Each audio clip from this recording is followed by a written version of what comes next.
Mchungaji, kuna swali alikuwa amenipatia wakati nimesimama. Mtakumbuka nilihubiri kwa dakika 4 jana na mwaka ukao umeshaingia, kwa hiyo tukaendelea na nderemo. Seriously dakika 4 maximum 5 kama zilifika. Lakini akawa amesema mchungaji akija tuambie mwaka huu unafananaje, una rangi gani? Sijui ni vitu gani sasa. Yani miaka ikija mimi huwa najua na rangi ya mwaka. Yani sio nguo ya rangi, sio rangi ya mwaka huu, sio nguo gani, sio navaa nini. Lakini kuna namna tu, I don't know, has something to do with prophetic, I don't know. Lakini 2026 ni tofauti na 2025 kwa sababu 2025 kwa na weusi fulani hivi, weusi uliofifia ndio rangi yake. Lakini 2026 ina ukijana unataka kufanana na hizo za praise, wanawake wadada, okay, sisi wanawake wadada whatever, ndio inataka kufanana hivyo na inafanana na 2016. Na ninahisi, sio nahisi tu, ninaamini 2026 kuna mambo yatatokea kwako, kuna mambo yatatokea kwenye familia yako, kuna mambo yatatokea kanisani hayakuwahi kutokea miaka mingine. Sema naamini. Rudia tena, naamini. Thank you Jesus. Warabasia terakadasia makataramosia kataramosia makatekesia. Mwaka 2017 nadhani ilikuwa 2017, nifundisha somo fulani nasema kubadilika na mabadiliko. Nikasema Mungu wa mabadiliko, Mungu wa mambo mapya, na ilikuwa inaendana na ujumbe wa mwaka mpya. Tunapoanza mwaka 2026, kila mmoja tu binafsi peke yake, unajua kuna vitu ambavyo haviko sawa au hujavimaster so to speak, ungependa vikae namna fulani, havijakaa namna hiyo, au kuna vitu vinasumbua mzeesa na unataka kuvirekebisha, vilishindikana miaka ya nyuma. 2026 tunamwomba Mungu neema kutusaidia, maana visipobadilika kufika mahali tunatakiwa kufika inakuwa ni ngumu. Jesus. Kubadilisha hali fulani, siku moja nilisema huko nyuma, inategemeana na mimi ninavyobadilika. Na ndio maana to be is more important than to do. To be is more important than to do. Hata unapomwomba Mungu, sio kumwomba ili kufanya fulani, isipokuwa kuwa namna fulani ambapo utafanya sawasawa na vile ulivyo.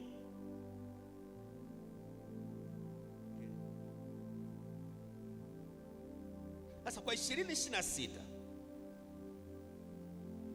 Isaya 43 mstari wa 18 mpaka 19 tulisoma.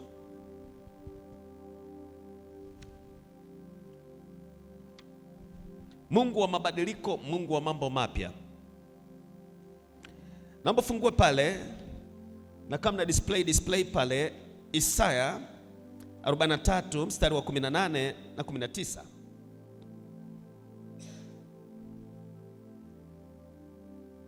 Ni washukuru wote kwa mwaka 2025 kanisani hapa kwa vile ambavyo mlijitoa na kufanya mambo mbalimbali ya kanisa na mpaka kanisa kuwepo namna hii kuonekana hivi. Nashukuru familia yangu, mke wangu na watoto. Si rahisi sana ile kuwa namna hii, tunakwenda na tunafika hapa tulipofika. It takes God, it takes cooperation, it takes inahitaji encouragement. Nilikuwa nimesahau. 43 mstari wa 18 mpaka 19. Msiyakumbuke mambo ya kwanza, wala msiyatafakari mambo ya zamani. Tazama, nitatenda neno jipya, sasa litachipuka. Je, hamtalijua sasa? Nitafanya njia hata jangwani na mito ya maji nyikani. Wow. Praise God. Msiyakumbuke mambo ya kwanza, wala msiyatafakari mambo ya zamani. Anasema nitafanya jambo jipya. I will do a new thing. Hamtalijua sasa. Nitatenda hilo neno. Nitafanya njia hata jangwani na mito ya maji nyikani. In a desert, mahali jangwani, mahali hapana maji, kutakuwa na mito ya maji. Ni Mungu anasema. Naomba unisikilize vizuri na twende taratibu vizuri kabisa, wala usiwe na haraka, kwa sababu ukiwa na haraka utakosa chakula kizuri. Maana baada ya hapa wote tunakula. Kwa huna haja ya haraka ukisema naenda kupika. Unaenda kupika nini wakati chakula kiko hapa hapa? Bwana Yesu asifiwe. Mungu habadiliki. Sema Mungu habadiliki. Lakini njia zake na matendo yake na namna zake zinazikabadilika, na actually huwa zinabadilika. Mungu ni yeye yule jana, leo na hata milele. Does not change. And I can prove to you. Ukisoma katika ile Malaki sura ya 3 mstari wa 6 anasema hana kigeugeu. Mungu habadiliki. Ukisoma Waebrania 13:8 anasema Yesu Kristo ni yeye yule jana, leo na hata nini? Milele. Habadiliki. Ukisoma Yakobo is the same. Nadhani 1:17. Amen. Habadiliki, yuko vile vile. Lakini njia zake na namna za utendaji wake zinaweza zikawa tofauti tofauti, kutegemeana na mahali, kutegemeana na muda na wakati. Kwa mfano, Kutoka sura ya 6 mstari wa 2 na wa 3. The book of Exodus. Kwa nini kitabu kinaitwa Kutoka? Ni kwa sababu kinaelezea wana wa Israeli walivyotoka nchi ya Misri kwenda Kanaani. Ndio maana ya kutoka tu. That's it. Praise God. Sura ya 6 mstari wa 2. Kisha Mungu akasema na Musa, akamwambia mimi ni Yehova. Alijitambulisha akasema mimi ni nani? Ni Yehova. Okay? Endelea. Nami nilimtokea Ibrahim na Isaka na Yakobo kama Mungu Mwenyezi, lakini bali kwa jina langu Yehova sikujulikana kwao. Pay close attention to this. Sikiliza vizuri. Mungu alimtokea Ibrahim na Isaka na Yakobo, akajitambulisha akasema mimi ni Mungu Mwenyezi. Kwa hiyo Ibrahim, Isaka na Yakobo walimjua Mungu kama Mungu Mwenyezi. Na alipomtokea Musa hakujitambulisha kama Mungu Mwenyezi, akasema jina langu ni Yehova. Uzuri akamwambia pale pale, kwa jina langu Yehova sikujulikana kwa Ibrahim, Isaka na Yakobo, maana wao walinijua kama Mungu Mwenyezi. Glory to God. Okay. Kwa namna ile Yesu si unajua jina jingine la Yesu ni nani? Earthly name ambalo yanatumika tu commonly hapa. Emmanuel, maana yake nini? Mungu pamoja nasi. Si jina jingine la Yesu. Baadaye akaja anaitwa Yesu. Kutegemea na mazingira, Mwokozi, Masihi, Yesu, Emmanuel. Kwenye habari ya utendaji, Waebrania sura ya 1 mstari wa 1 na wa 2. The book of Hebrews Waebrania sura ya 1 mstari wa 1 mpaka wa 2.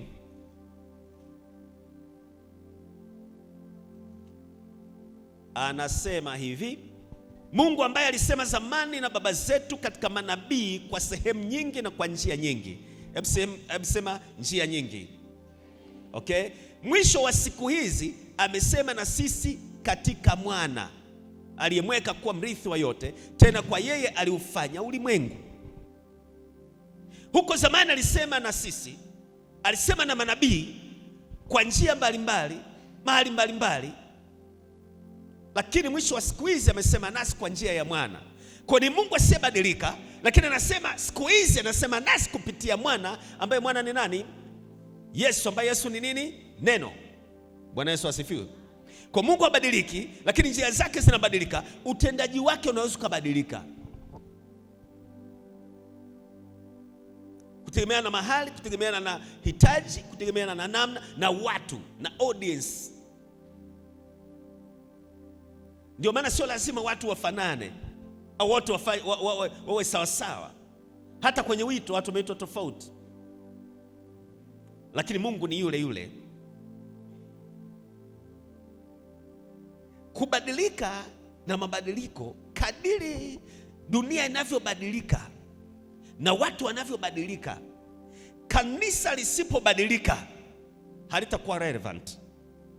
For the church to be relevant, lazima libadilike na mabadiliko. Kwa maana hii, sio dunia ibadilishe kanisa, lakini namna na njia za kuwafikia watu na kuwaleta tena watu kwa Yesu. Maana kanisa lipo kwa ajili ya kuleta watu wengine kwa Yesu. Lazima zibadilike, ziwe relevant, ziendane na wakati na muda na watu.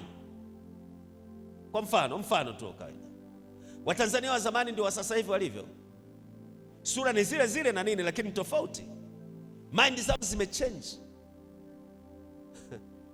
Saizi wasomi wako wengi, tena wengine ni wasomi, ni graduate, amemaliza degree UDOM, UDISM, wherever, lakini unamkuta yuko kwenye boda. Na wale wenye mawazo kwamba kila anayeendesha boda basi huyu hana elimu na nini, ameishia form 4, ameishia darasa la 7, unashangaa ni mtu amemaliza chuo kikuu. Hao tunataka tuwafikie kwa Injili, kwa neno la Mungu. Kwa tusipokuwa, miaka inaweza ikawa inaenda, mwaka baada ya mwaka, tukibaki vile vile bila kubadilika, si rahisi sana kuwashawishi watu na kuambia Yesu yuko 1 2 3, hili liko 1 2 3, mpaka tubadilike. Na ili kubadilika, lazima tumjue sana Mungu kupitia neno lake, na tuwe na nguvu za Mungu maishani mwetu. Maneno machache yenye kigugumizi. Mtu mmoja alisema, mtumishi mkubwa, machache yenye kigugumizi yana nguvu ya mtu ambaye ana nguvu za Mungu, yana uwezo wa kubadilisha kuliko maneno 10,000 ya mtu ambaye amejipanga, amesoma sana mambo ya homiletics, namna ya kuandaa ujumbe. Unajua tukienda vyuo vya Biblia unafundishwa namna ya kuandaa ujumbe, namna ya kusimama mbele za watu, namna ya kuweka mikono. Sio kama hivi ninavyofanya, mara nimekwenda hivi. Ukianza kusalimia kuna namna unaweka mikono, tunafundishwaga huko. Kuna namna unasalimia watu, unabadilisha na sauti ikiwezekana. Halafu kwenye ujumbe kuna namna unaanza na hivi na nini na kwenda namna hiyo. Tatizo liko hivi, shetani hana namna ya kuanza, kwa lazima tukabiliane naye kwa njia zote. Wakati mwingine inabidi kumkabili kwa kumbabatiza. Bwana Yesu asifiwe. Lakini utaratibu mzuri, utaratibu umekaa namna hii, nifanye namna hii, sawa, naweza nikaenda namna hiyo. Lakini kama hakuna nguvu ya Mungu, nothing will change. Hakuna kinachoweza kubadilika. 2026, Bwana tusaidie kuwa na nguvu za Mungu kuliko nyakati nyingine zote, ili mambo yanayotuhusu yabadilike, ili tuweze kufika mahali tunatakiwa kufika, ili tuweze kufanya vitu tunatakiwa kufanya. Praise God. Vinginevyo, it's going to be just a story. You know, whatever you say will be a story. Inakuwa tu ni story tu, ni hadithi tu na nini. Lakini we don't need stories, we need God, and God is able. Tatizo haliko kwa Mungu, tatizo liko kwetu sisi, na Mungu atatusaidia, atatuwezesha. Praise God. Wow. Mungu wa mambo mapya atasababisha tuwe wapya, tuwe na mambo mapya, ili tusiendelee vile vile. Kanisa lisibaki vile vile, maisha yangu yasibaki vile vile, maisha yako yasibaki vile vile. Uwepo wa Mungu uwepo maishani mwetu zaidi ya hapo mwanzo. Kuna mambo ambayo Mungu alisema na sisi. Sasa hapa nimesoma, usiyatafakari mambo ya zamani, usiyatafakari mambo ya huko nyuma, wala usiyawazie. Kwa nini? Kwa sababu jana nilisema hivi, kila mmoja ana past yake. Kila mmoja ana wakati wake uliopita. Na wakati wako uliopita sio mzuri eti. Watu wamshuhudia hapa, kina Doris wamshuhudia hapa. Doris, mambo yatabadilika. This year, about your mom, about you, about kila mmoja ni wa family. Things will change. For better, not for bitter. Bwana Yesu asifiwe. Na hiyo ni kwa kila mmoja, mambo yatabadilika. Hebu sema mambo yatabadilika. Rudia tena, mambo yatabadilika. Nikidwell on my past, nikikaa kwenye wakati wangu uliopita, nikaanza kutafakari, nika concentrate kwenye past, siwezi kuaccomplish kitu chochote, kufanikisha kitu chochote. Your past, huwa nasema hivi, is a point of reference, not a place for residence. It's not a place to dwell. Sio mahali pa kukaa. Washindi sio kwamba hawajawahi kushindwa. Walishindwa tena mara nyingi, lakini attitude yao ilibadilika. Wakakataa kushindwa, wakajaribu tena na tena na tena. Chochote kile ambacho nafikiri mwaka 2025 kilishindikana, miaka ya nyuma kilishindikana, muombe Mungu neema ya kwamba mwaka huu step by step sitashindwa. Hatua kwa hatua na kwa msaada wa Mungu nitaweza.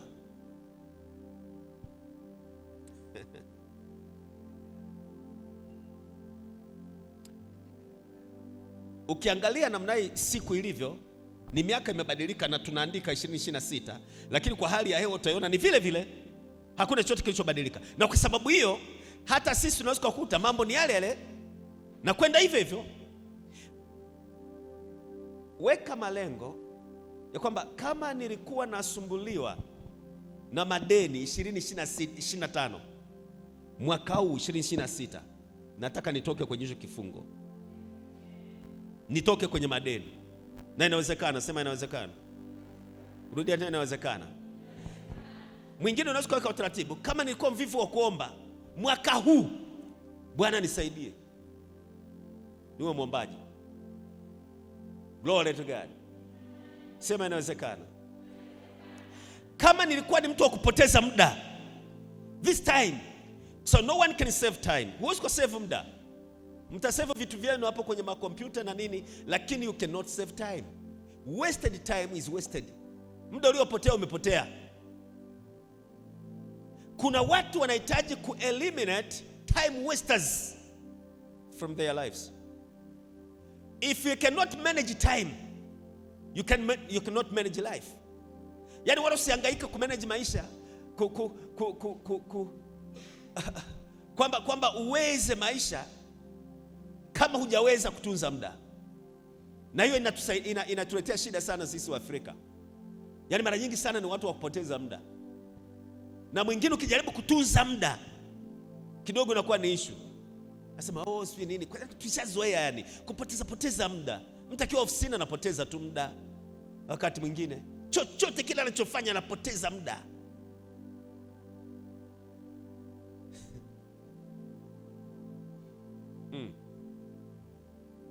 Huwezi ukatofautisha muda na maisha. Never. Kwa kama kuna watu wanakupotezea muda,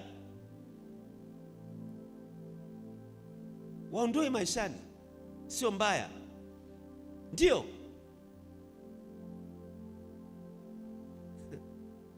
hivi. Ngoja nitoe mfano gani? Uko kazini, anakuja mtu anakaa hapo kazini kwako, anapiga story, ni mpendwa kutoka kanisa la VCC, na wewe uko kazini hapo, sema tu nimekaa nyumbani, nimeboreka, nimeamua nije tu ili tuongee. Na wewe kwa sababu unaogopa kumfukuza, sio kumfukuza, okay, niseme kumfukuza, kumwambia, unakuwa tu inabidi uache unachokifanya, unamsikiliza. Kitu alichokuja nacho chenyewe ni umbea, wala sio kitu constructive. Sikiliza, if a person cannot increase you, they will eventually decrease you. Kama mtu hawezi kukuinua, atakushusha. Ni kanuni za kawaida. Sasa wewe umemkuta mtu ofisini kwake, yuko anaendelea na kazi. How dare you stay there all the time? Yaani unathubutu vipi? Mimi mwenyewe mbona sifanyi hivyo? Waulize walioko maofisini kwao hapa, wenye maofisi hapa, kwamba mchungaji alishawahi kuja akakaa ofisini, anapoteza muda. Mlioko ofisini si mnaelewa? Siwezi, wastage of time. Sasa kwa vile tunavichukulia ni vitu vya kawaida, sio kawaida. So ule muda uliopotea angefanya kitu ambacho ni constructive, kingeongeza mambo fulani pale.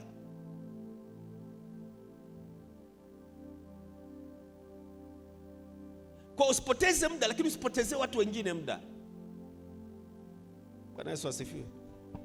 Nisipoteze muda, lakini pia nisipoteze watu wengine muda. Kwa naweza nikaamua kubadilika kwenye habari ya muda. Managing time management.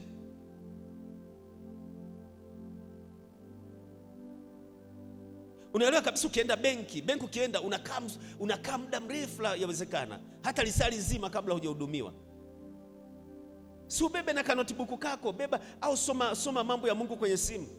Au kama na notisi zako kwenye simu, si unakaa pale huko unasoma. Sasa umekaa tu unalalamika, nani wenyewe naona sijui counter zimefanyaje, wale wengine naona wafanye haraka, sijui nini. Ule muda sasa ule nakupatia njia namna fulani, namna ya kusave time. Uko pale unasubiria, soma, tembea na kitabu hata kadogo. Najua ukitembea na Biblia unaogopa watakushangaa.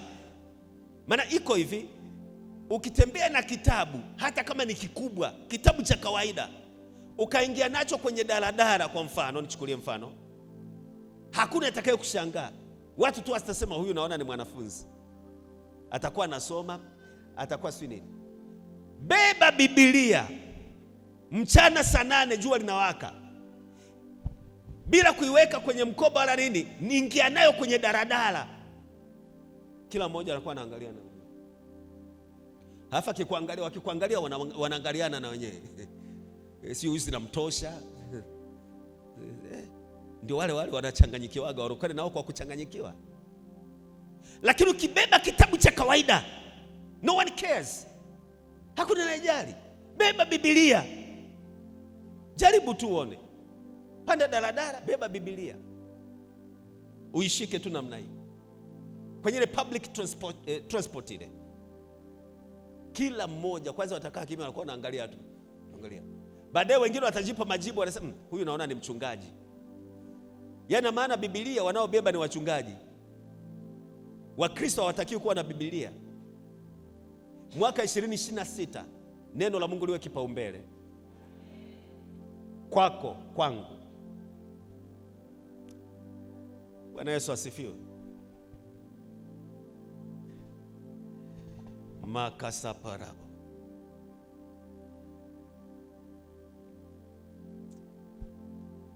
Sio muda wa kulaumu, wa kulalamika, kwa nini hiki hakifanyiki, hiki hakiko sawa, na hivi. Okay, what am I doing? Ninafanya nini ili kuhakikisha mambo yanabadilika? Kuna vitu utakuwa shahidi katika hiyo ya muda. Kwa mfano, wale wanaoweza kuamka mapema, unaweza uka-accomplish vitu vingi ndani ya muda mfupi, na mpaka ukaiona siku, yani inafika saa 4 umeshafanya vitu vingi kweli kweli. Amka saa 4 asubuhi, nataka nikwambie the rest of the day you do nothing. Wangapi wanakubaliana na mimi? Yaani ukiamka mapema, you can do a lot, you accomplish a lot. If you amka kwa kuchelewa saa 4, saa 3, kwanza tayari siku lishaanza na ulishaboreka, na yani muda wote uliobaki ni makwazo matupu, hakuna kinachoendelea.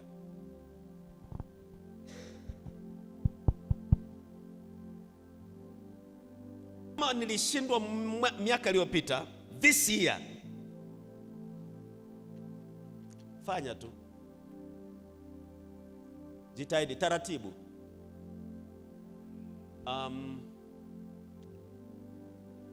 Huwa nasema hivi, deliverance is more progressive than instantaneous. Kufunguliwa huwa kuna kwenda hatua kwa hatua, sio ile ghafla. Vitu vinatokea instantaneously ni miujiza, lakini utaratibu wa kawaida wa Mungu, step by step, hatua kwa hatua nafika. Afadhali uchelewe kufika, lakini uende kwa uhakika na uchukue hatua ndogo ndogo, uta accomplish a lot. Wangapi wanamfahamu kinyonga? Kinyonga yule ni mnyama, ni mdudu, ni nini? Mnyama. Wewe ulisoma biology kweli? Nani amesema mnyama? Usikute ni mchungaji kasema mnyama. Lakini kinyonga ni nani? Ni mnyama Mimi sijui. Hivi hamsomi biology nyie? Haya, ni mdudu, ni mnyama, si ni reptile, si mnasemaje nyie? Ni nyoka basi. Mjusi. Sasa mjusi yuko kwenye kundi gani? Wewe ulisoma Kiswahili mchungaji? Nani? Umesema? Tuna mwalimu hapa ndiye anaweza katuambia ni kundi gani hiyo. Ukiacha reptiles sawa, lakini mnyama, ni mdudu, ni nini? Mnyama. Kumbe ulipatia wewe. Okay, ulipatia kwa kugesi, kwa kuhisi, takupatia 1000 baadaye. Sasa kinyonga anakuwa anaenda hivi, unamwona tuona mdharau, yuko tu namna hii, anakwenda tu namna hii, yaani anaboa kweli kweli, unaona huyu mbona hana mwendo. Okay, sasa fanya hivi, muone kinyonga akiwa hapo anaenda, wewe ondoka, naenda kafanya kazi zako na nini, halafu njoo uone kama utamkuta pale. Utamkuta hapo? Sasa tuko ameshaenda. Tunashindwa kufanya vitu vingine kwa sababu naona kama vile kale ninako kafanya ni kadogo, halafu tunataka matokeo ya haraka haraka, tunataka vitu vikubwa vikubwa. Lakini sikiliza, vitu vikubwa vinatokana na vitu vidogo vidogo vinavyofanyika over a period of time, kwenye muda fulani. Vile vidogo vidogo, mkusanyiko wa kila kidogo ndio unazaa kitu kikubwa. Tuko pamoja? Ukiwa unasoma neno namna hii, unaweza kusoma mstari mmoja ukasoma sehemu fulani ukaona kama vile hujapata kitu, lakini if you do it with the consistency, nikifanya kwa kuendelea, I become another person, na kuwa mtu mwingine. Na hiyo ina apply kwenye sehemu mbalimbali. Ndio maana watu tunasema success is not an overnight, haitokei overnight. Na watu tunasema kama ikitokea overnight, nasema namna hii, an overnight success takes years. An overnight success takes years. Yaani yale mafanikio ambayo unayaona yametokea ghafla namna hii, huwa inachukua miaka. Bwana Yesu asifiwe. Yanachukua miaka. Kwa nini nasema yanachukua miaka? Kwa mfano, unapotaka kukata mti, unapokuwa unakata, unajua ule mti unakuja kuanguka baadaye, na unasema na inawezekana waliokuwa na ukata ni watu 10. Yule wa 10 ndio alipopiga shoka la mwisho ukaanguka, tunasema ndiye ameangusha mti. Sikiliza, ule mtu umeangushwa kuanzia yule wa kwanza aliyepiga shoka la kwanza. Tuko pamoja? Kwa sababu bila ile shoka la kwanza, ule mti usingeanguka.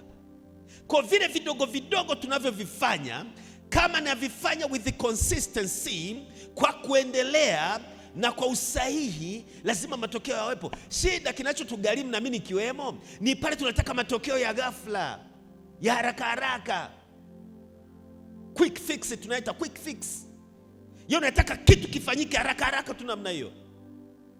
Kila kitu kinahitaji uvumilivu. Ndio maana Biblia inasema kwa imani na uvumilivu wakaipokea nini? Ahadi.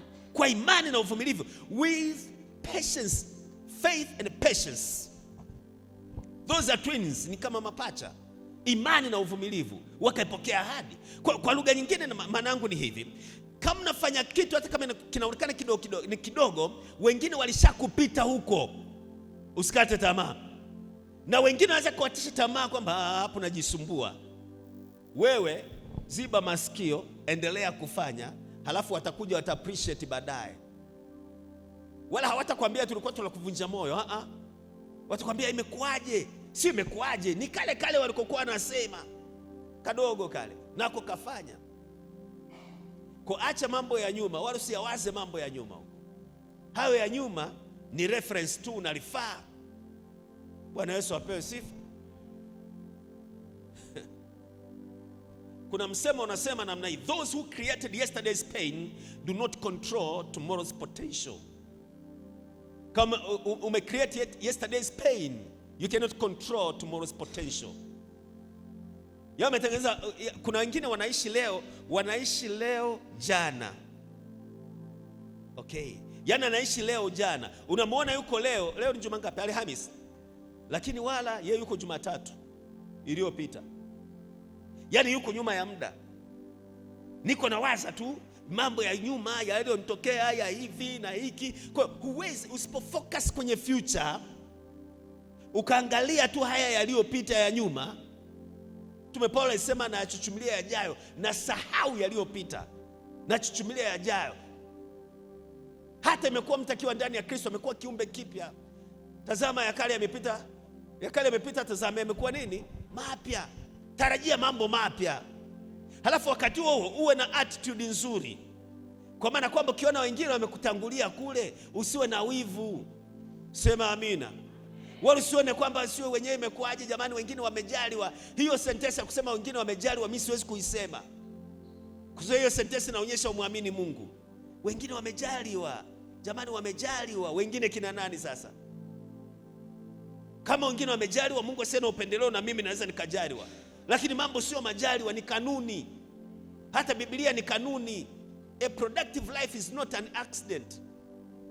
Amen. It's not an accident. Productive life. Kuna vitu tu viko kwenye kanuni ya maandiko na kanuni za Mungu. Tukizishika tu namna hii pole pole, lazima tufike kwa maisha yetu binafsi, lakini kwa taasisi zetu, lakini kwa church, kwa familia zetu. Praise God. Kwa vinavyotushinda ni vidogo vidogo, ambavyo hivyo tukiviweza tunafika mbali. Tunapoingia, tumeingia sasa 2026. Weka kwa utaratibu. Na sio lazima sana utangaze kwa watu, so watu watakuvunja moyo. Weka utaratibu.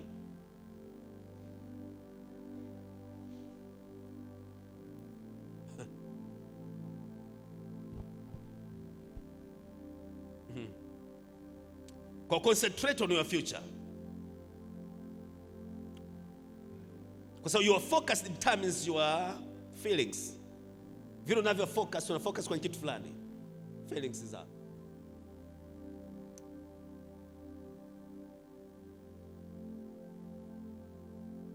Kila mtu amepewa sawa na Mungu, vile ambavyo tunafikiri wengine wamepewa zaidi.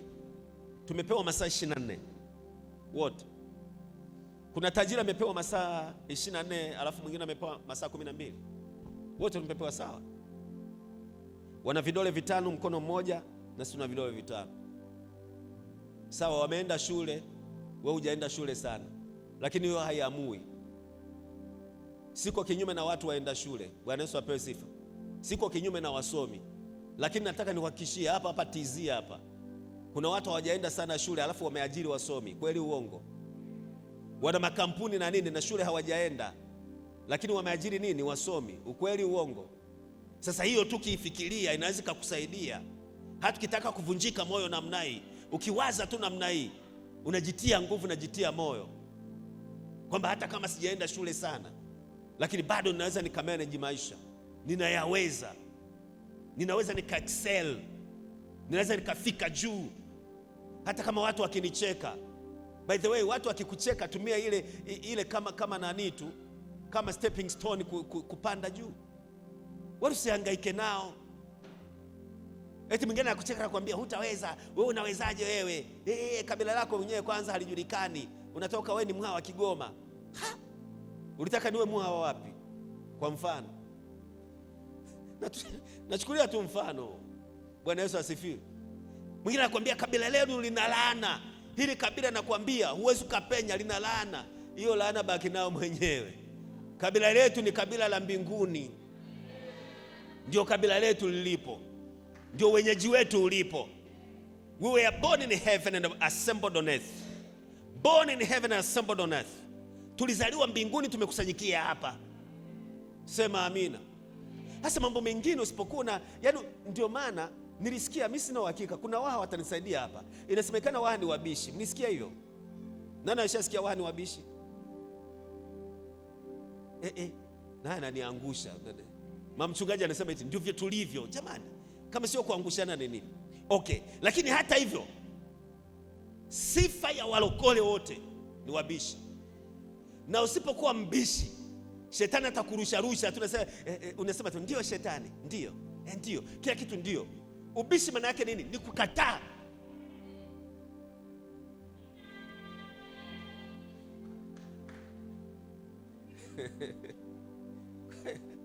Na maisha usipoyabishia hayaendi. Yaani yanakupeleka hivi na unaenda. Yakikupeleka hivi naenda hivyo hivyo. Unakwenda tu na maisha yanavyokwenda. Maisha lazima ya line up na kile unachotaka. Tuko pamoja? Ndio. Wengine walijaliwa jamani, yani Mungu. Wamejaliwa vipi? Mungu hana upendeleo. Hana upendeleo. Ndio maana ukinicheka saa hizi, tena natafuta watu wa kunicheka na kunidharau, hao nawapenda sana. Sema tunao si wanajificha wapi? Nilikuwa najaribu kuangalia huku hata sioni hata mmoja.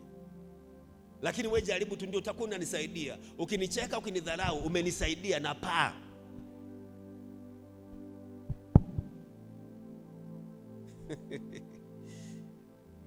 Hamjanielewa. Maanangu ni kwamba kama mtu amekucheka, si wewe uko hivi, wewe uko hivi, ile itumie kutoka pale ulipo, kwa sababu the best revenge, success is the best revenge. Yaani ukitaka kulipa kisasi, wewe fanikiwa tu. Bwana Yesu asifiwe. Na tukisema kufanikiwa, kila mmoja ana uwezo wa kufanikiwa. Hata kama ni maeneo tofauti, lakini una uwezo wa kufanikiwa. Kwenye eneo lako unaweza kufanikiwa. Na ile ya kukaa nasema asingekuwa yule, ningekuwa hivi. Yaani yule ndiye amesababisha maisha yangu, asingekuwa yule. Yaani alinikatisha kabisa ndoto zangu. Umezikatisha mwenyewe. We nizuie tu hapa, si njia hii hapa, nizuie, nitapanda juu. Halafu nakwenda.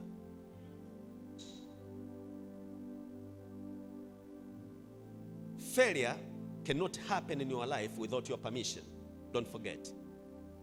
Failure cannot happen in your life without your permission. Kushindwa hakuwezi kutokea maishani mwako bila ruhusa yako wewe. You choose to fail. The workings of God in your life are not proportionate to your need of Him, but of your knowledge of Him. Zile kazi anazifanya Mungu maishani mwako haziendani na vile unavyomhitaji. Zinaendana na vile unavyomjua. Wamjuao Mungu wao watakuwa hodari na kutenda mambo makuu. Amen. Mjue sana Mungu ili uwe na nini? Ndivyo mema. Because the key is to know Him. The key is to know God. Ufunguo ni kumjua. Na ya kumjua hakuna naye kuzuia. We have the Bible. B-I-B-L-E. Basic instructions before leaving earth. Glory to God. You have your Bible. Read your Bible. Do something about it. Ifanyie kazi. Lakini anza kulalamika, akanizuia, wapi na wapi? Kapata gari zuri. Alafu anajidai. Wewe mwenyewe umejisikia inferior ndio unasema anajidai. Anajidai wapi? Wewe mwenyewe ndio sio kwamba ndio unajidai. Wewe mwenyewe ndio ulijiona duni. Na Mungu hawezi kufanya kazi na watu wanaojiona duni. Andika kabisa. Yaani ukijiona duni, uko duni, Mungu afanye kazi. Ndio maana kuna mwingine akajitetea anasema hivi, anasema kwanza sisi katika ukoo wetu ndio tulio maskini na mimi ndiye niliye mdogo. Mungu anamwambia hey, yani kama vile yani Mungu kidogo mzambe kibao. Mimi nawaambia someni vizuri Gideon pale. Msome Waamuzi. Kidogo tu Mungu ambane amchape kibao. Ila na Israeli mwambia zip your mouth. Kaa kimya. Enenda kwa uwezo wako huo huo. Kwa kwani utawapiga wa Midiani kama mtu mmoja. Wala Mungu hajaingia kumfafanulia, aanze kumwambia sikiliza, pamoja na kwamba unajiona wewe ni duni, mnajiona na maskini, lakini sikiliza, iko hivi na hivi. Mungu hana huo muda.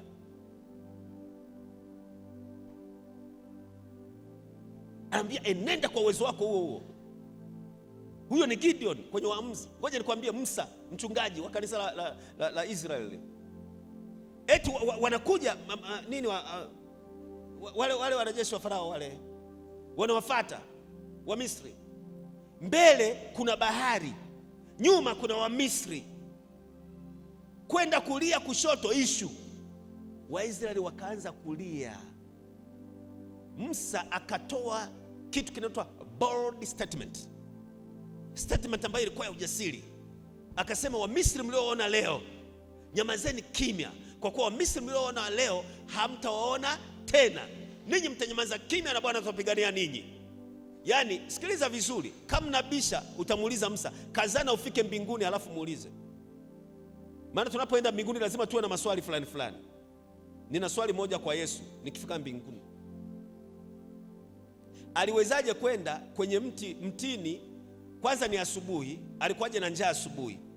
Maana anataka ale. Halafu Biblia inasema sio wakati wa tini, halafu yeye alitaka achume tini. Nitaka nimuulize, nikifika tu nitamuuliza, hivi ilikuwaje? Mwingine naye ananiambia, mchungaji unamsema Yesu. Okay. Kwani ni kesi yako? Si kesi yangu mimi na yeye. Ni brother wangu yule. Ndiyo, ni mwokozi lakini ni kaka yangu. Si mzaliwa wetu wa kwanza? Au hamjui hilo? Sasa je, kama ni mzaliwa wetu wa kwanza ni nani? Si kaka yetu. Sasa nikifika tu na brother, kuna eneo sikuelewa pale. Ilikuwaje ukaenda asubuhi kutafuta tini? Kwanza haukuwa wakati wa tini, halafu ni asubuhi na ukategemea upate tini. Halafu ulivyoona mtini hauna matunda ukaulani. Brother, ilikuwaje? Bwana Yesu asifiwe. Sasa hiyo kesi mniachie mimi na Yesu. Praise God.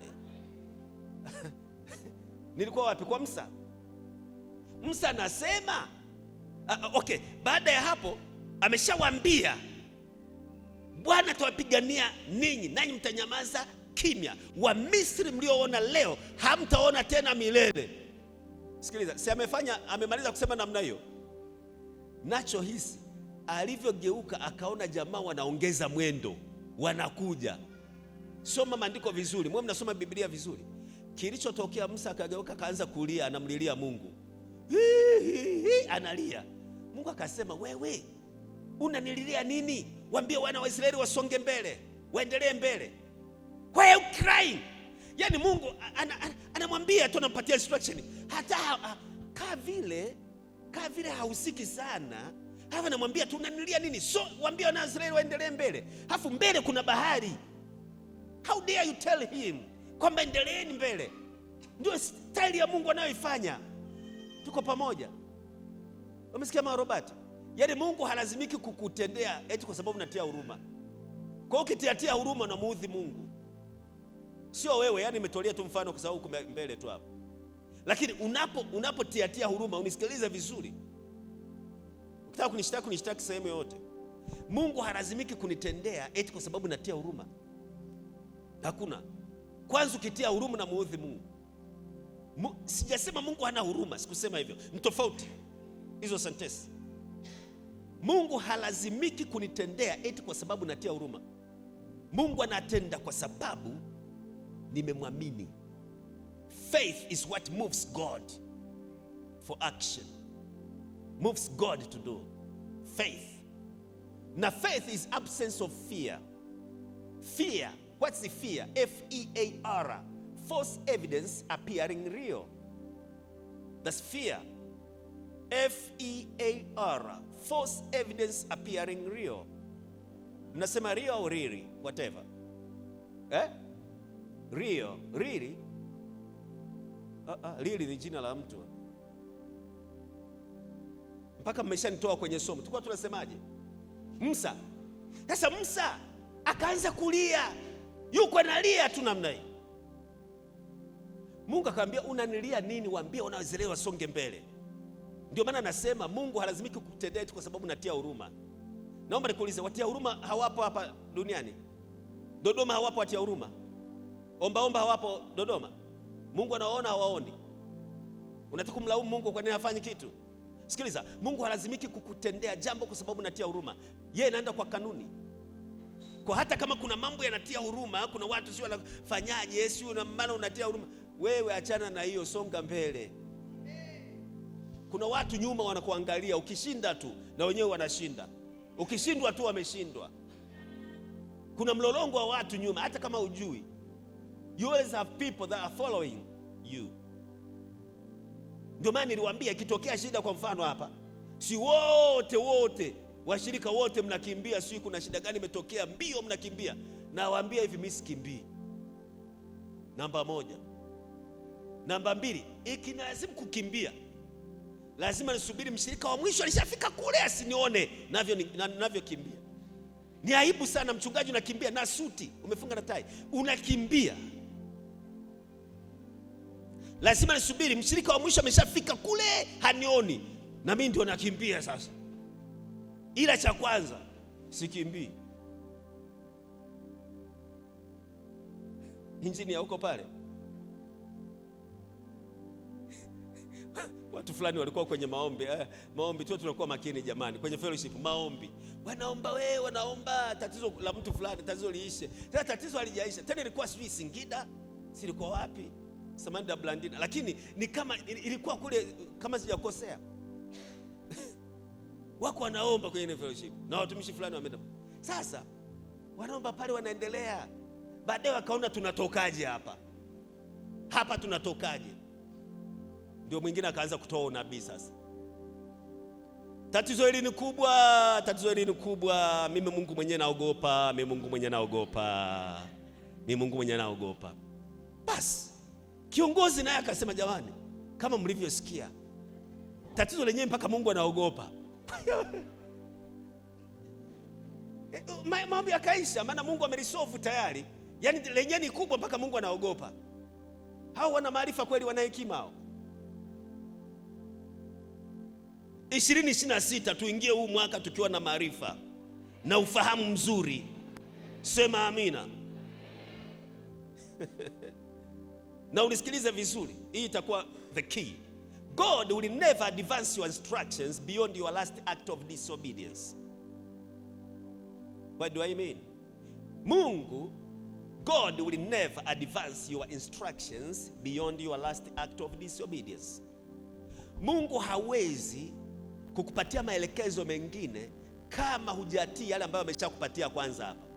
Utapambana, yani umeshaona watu wanaanza vitu na kiacha, halafu unatafuta kingine sio cha kufanya. Mungu alikuonyesha kile, alikwambia kile. As long as hujakifanya, hawezi kukupatia instruction nyingine, utajipatia mwenyewe. Sasa ukishajipatia mwenyewe, Mungu hayumo. Na kwa vile hayumo, you will never succeed. So God will never advance your instructions beyond your last act of disobedience. Kuna vitu Mungu alikwambia kufanya some years ago, you have not done them yet. Hujafanya to this day. Yeye tunataka vitu vipya 2026. Ushauri wangu, vile alivyokwisha kukwambia huko nyuma hujavifanya, do them. Vitaamua Mungu akupatie nini tena.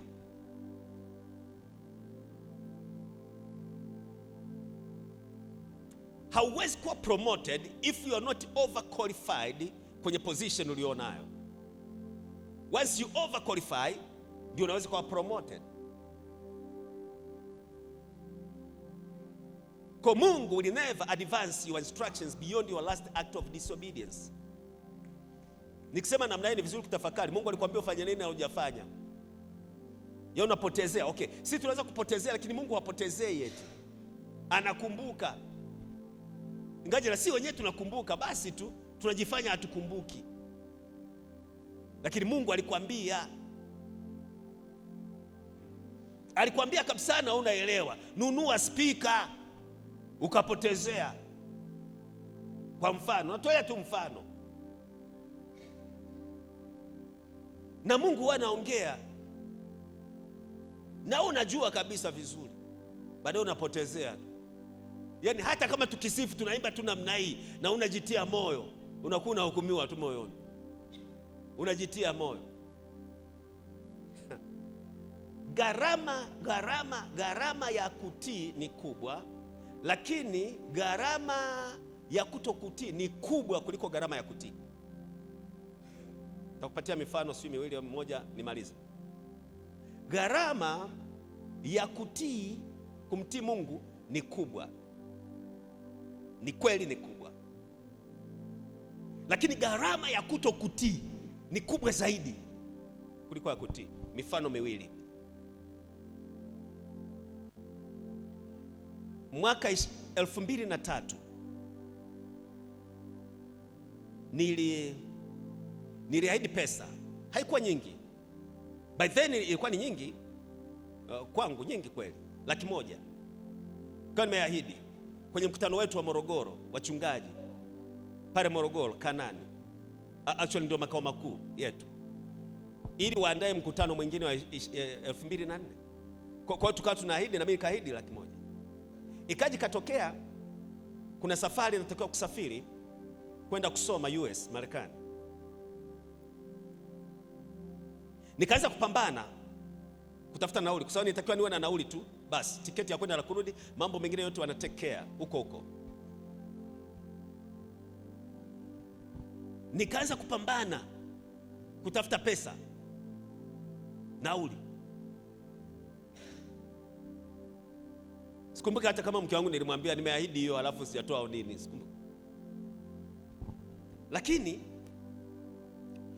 nikaipata alafu nikapewa appointment kwenda kwenye ubalozi wa Marekani kufanya interview, ili nipate visa. Sikiliza, visa ilikuwa inalipwa kwa $100, non refundable.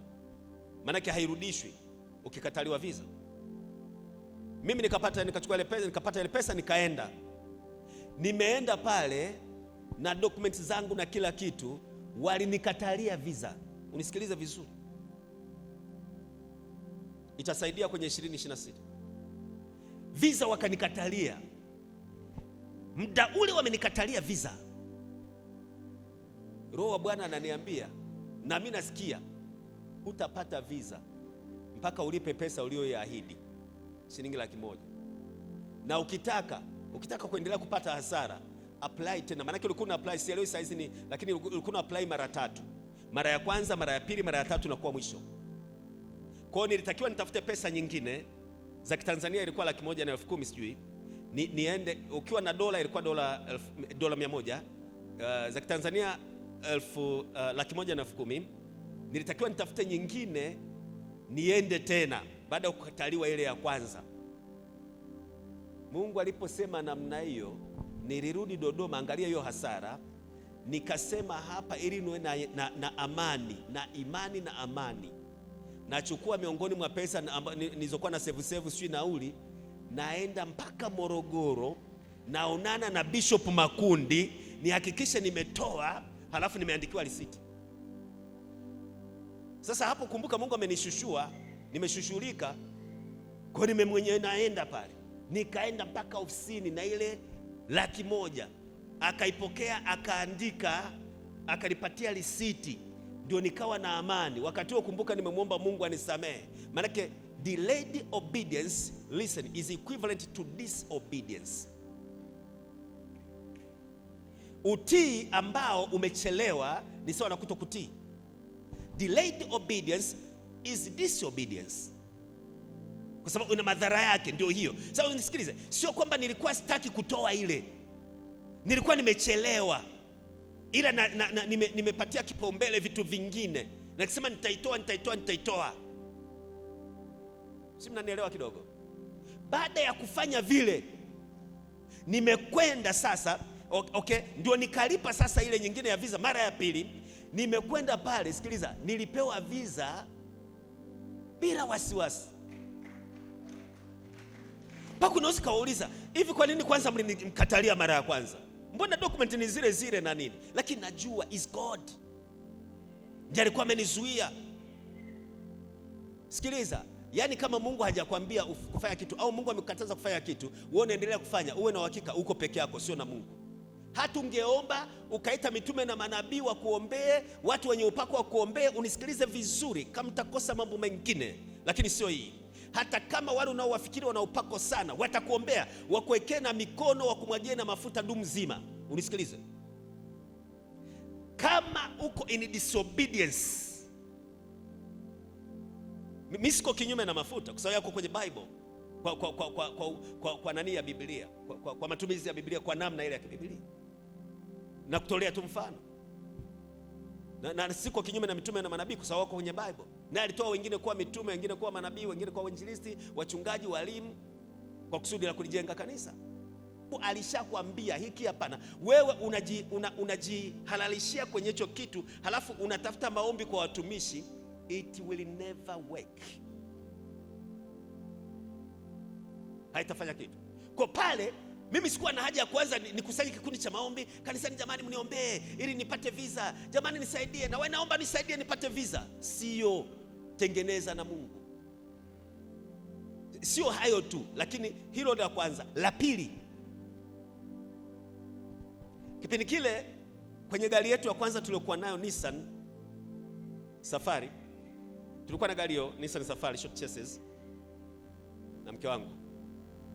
Ile ilikuwa inatumia betri mbili N70 huku na huku, tukiwa bado kanisa la mabati, kanisa kadogo kama mabati kule, kazuri lakini kama mabati, yani kama kazuri kwa maana kwamba zile nyakati za mabati zitarudi tu hapa. Okay, siku moja, siku hiyo ilikuwa nadhani that was Ijumaa kwa mkia Jumamosi, ninaenda kufanya maombi binafsi. Ilikuwa Jumamosi, Ijumaa kwa mkia Jumamosi kama sio siku nyingine. Nikaenda kufanya maombi binafsi usiku. Kwa nikapaki gari pale nje, nikaingia ndani, kwa nikaifungia kwa ndani, nikaingia ofisini. Ofisi yenyewe kalikuwa kadogo tu kama hivi kama bati, umo ndani ya kanisa. Nikawa nafanya maombi ya mkesha peke yangu, gari iko nje. Naomba nisikilize, utajifunza kitu. Wakati nafanya hayo maombi, wakaja wezi, sio ni mwizi au wezi, maana sio walikuwa ngapi. Nilisahau kufunga dirisha la upande wa kushoto kwenye gari, yani kupeleka moja kwa moja kabane. Kuna namna zile zilikuwa zinabana hivi, mpaka unasikia keche ibane. Na ile kusahau sio kwamba ilikuwa makusudi, nilisahaulishwa kwa sababu ya kitu nitakachowaambia, ili mradi tu zile betri ziibiwe. Maana walibetua tu namna hii, wakaingiza mkono, wakabetua bonnet, wakafungua mlango wa mbele hapa, wakabetua namna hii, kufungua bonnet, wakachukua betri, zilikuwa ni mpya nzuri mbili, wakaenda nazo. Mtumishi wa Mungu yuko kwenye maombi. Maombi hayaendi kinyume na mpango wa Mungu. Nitakwambia kwa nini litokea hivyo. Wakabeba zote mbili. Natoka pale, imeshakuwa sasa kumekucha, ile asubuhi alfajiri, nafungua sasa ili nitoke. Kumbe kule kwa mbele kwa nje wameweka na kijiti kama kunizuia, yani nikikurupuka nisiwaone. Kwa kufanya namna hii sana, katika ndio ikafungua. Kuangalia namna hii, bonnet kama imeregea, kufungua hivi, betri zote mbili hamna. Na nilikuwa kwenye nini? Maombi ya kumwomba nani?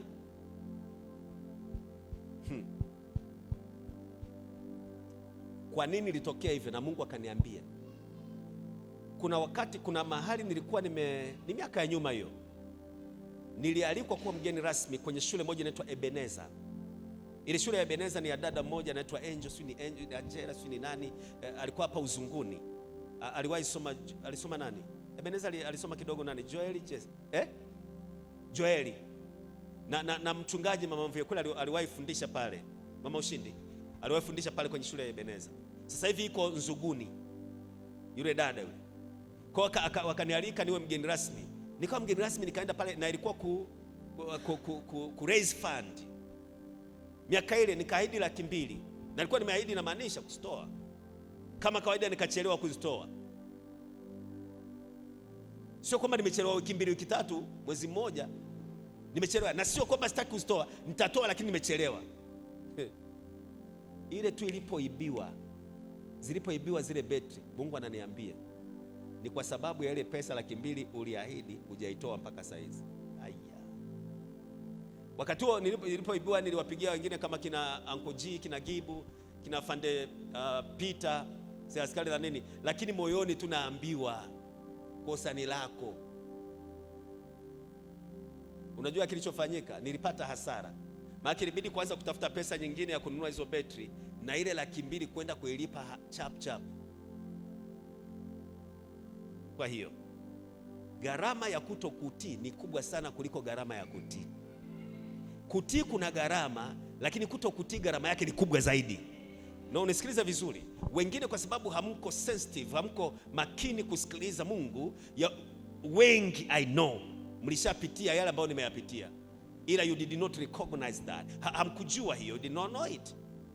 Mnaona tu ni kawaida, ni maisha, na mpaka unaweza kulaumu mwingine. Jamani, kama pale naanza kulaumu wezi walivyo wezi, wale wameruhusiwa na Mungu wale, kwa sababu ya ukorofi wangu, kwa sababu ya disobedience yangu. God will never advance your instructions beyond your last act of disobedience. Simama kwa miguu yako. Mwaka huu be obedient to God. Glory to God. Na Mungu anaweza kupatia small instructions, yani instruction madogo tu ya kawaida. Do it anyway, kwa sababu ni Mungu amesema fanya. Na kuna wengine wako ni people wako, yani people conscious, I don't know. Yani mwingine anawaza tu watu, nikifanya hivyo watanionaje? Nikifanya hivyo wataona ninajidai. Nikijitoa sana hivyo wataona kwamba nina hela au ninajidai au nini. Hata kama mtu mwingine atakwambia unajidai, do it. Because you are doing unto God, not unto men. Sio kwa watu, ni kwa Mungu. Praise God. Do the will of God. Fanya mapenzi ya Mungu. I don't care who says what. As long as Mungu amesema, I'll do it. Hallelujah. Madam ni Mungu amesema. Madam I feel it from my heart. I've got to do this for God. 2026 2026 fanya makasapora mashi and see God, what God will do. Do and see what God will do. What you do first determines what God will do second. What you do first determines what God will do. What I do first determines what God will do second. It's like God says, if you do this, I will do this. If you do this, I will do this. What you do first determines what God will do second. Ni kanuni tu. Kile unachoweza kufanya kinaamua nini Mungu afanye. Ndio maana anasema itakuwa kama utasikia sauti ya Bwana Mungu wako na kufanya hivi na hivi, itakuwa ukifanya hivi. So we initiate. Oh my God. Baraka zote za Mungu, nisikilize, zina masharti. Upendo wa Mungu hauna masharti. Mungu anawapenda watu wote equally, no masharti, unconditional. Lakini baraka zote za Mungu ziko conditional, zina masharti. Soma Biblia. Hata watu waliopokea uponyaji, watu waliobarikiwa na Mungu, watu waliofanya namna hii, vile wamepambana, zina masharti. Shakera mazoya rena sukra mageshia katesa. Lakini tunakaa tunalalamika tu, it's like tunabweteka and then we expect God to do. No. Makeso pia. What you do first determines what God will do second. Makasia. Mnakumbuka niliwaambia kwa habari ya attachments, viambatanisho. Unapoingia kwenye maombi unabatanisha nini? Huwezi kutuma maombi unatuma kwenye ofisi fulani, unatuma shirika fulani, ofisi fulani, bila kuweka documents, attachments, una attach pale. Hata tukienda kwa Mungu, Mungu akikuuliza utasemaje? Si unakumbuka kina Hezekia?